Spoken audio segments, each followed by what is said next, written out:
In this video, I'm about to compare Zapier and Integromat. The pros of Zapier include its user-friendly interface and extensive library of integrations, making it easy for users to connect various applications without requiring programming skills. Zapier supports a wide range of popular apps and provides automations capabilities that enhance productivity. Additionally, it offers a robust set of features, including multi-step workflows and conditional logic, which allow for more complex automations. The cons of Zapier are that its pricing and can be costly for users with high-volume automations needs for those requiring premium features.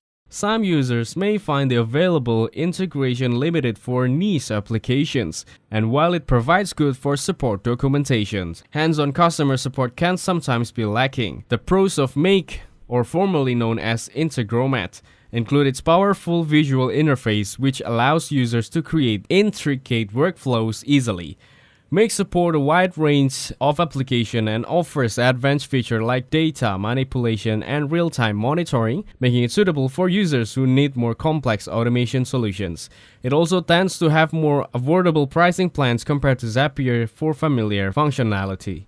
The cons of Make are that its interface can be initially overwhelming for new users, and the learning curve may be steeper compared to Zapier.